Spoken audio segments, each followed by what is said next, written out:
जिसे आप धमका रहे हैं वो कोई मामूली राजनेता नहीं है। आपसे दिल्ली में खड़ा होकर के और दिल्ली की लड़ाई लड़ता है, आपको एमसीडी जैसे चुनाव में हराता है, तो वो भारत का नेशनल मंडेला है।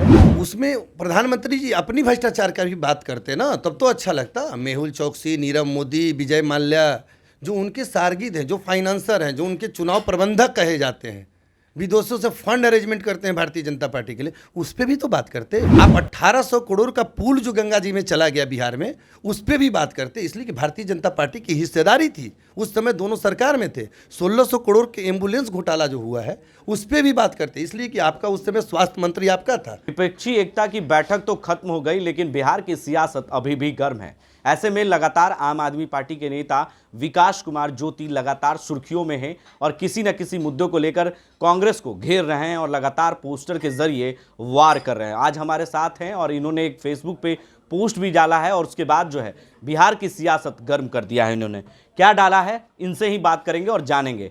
आज फिर आपने एक ब्लास्ट कर दिया है पोस्टर के जरिए, तो भले नहीं किया लेकिन फेसबुक के जरिए आपने फिर से कर दिया, क्या कहेंगे? देखिए, जो सच्चाई थी, कल प्रधानमंत्री जी ने जो धमकी दिया था, वो भ्रष्टाचारियों को जेल भेजने की बात कर रहे थे, तो उस पर आज मेरा एक पोस्टर जारी हुआ कि जिसे आप धमका रहे हैं वो कोई मामूली राजनेता नहीं है। आपसे दिल्ली में खड़ा होकर के और दिल्ली की लड़ाई लड़ता है, आपको एमसीडी जैसे चुनाव में हराता है, तो वो भारत का नेशनल मंडेला है। उसे अगर आप आजीवन जेल में रखने की हैसियत रखते हैं, उसके बावजूद भी आपके खिलाफ वो लड़ाई लड़ता रहेगा। इस मामले पर उस पोस्टर को मैंने लगाया। लेकिन प्रधानमंत्री ने कल अपने एक जो कार्यक्रम किया था उसमें साफ तौर से कहा था कि सारे भ्रष्टाचारियों को जेल भेजेंगे। उसमें आपके भी नेता शामिल हैं और बैठक में शामिल हुए थे, तो क्या कहेंगे उस पर, क्या कहेंगे आप?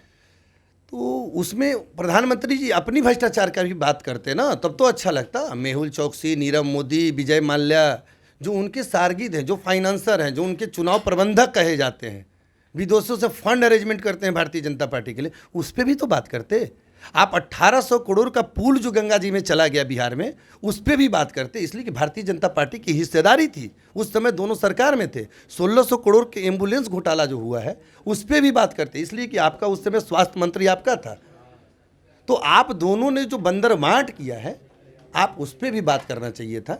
आप सिर्फ एक भ्रष्टाचार पे बात करते हैं। यहाँ तो आकंठ प्रधानमंत्री जी आप खुद भ्रष्टाचार में घिरे हुए हैं, तो ये प्रधानमंत्री जी के एक प्रधानमंत्री पद की गरिमा को शोभा नहीं दे रहा था जिस तरह से वो बात कर रहे थे। अध्यादेश को लेकर लगातार आप आवाज़ें उठा रहे हैं और एक तरफ बैठक में भी शामिल हो रहे हैं आपके नेता, और फिर शिमला में बैठक होने वाली है 12 जुलाई को, तो इसको लेकर क्या निर्णय लिए हैं? अभी तक आपकी पार्टी की तरफ से क्या निर्णय हुआ? पार्टी का निर्णय स्पष्ट है और अरविंद केजरीवाल जी ने स्पष्ट कर दिया है कि अगर अध्यादेश पर समर्थन कांग्रेस नहीं देती है तो शिमला के बैठक से हम लोग अलग अपने आप को रखेंगे। तो विपक्षी एकता में शामिल नहीं होंगे?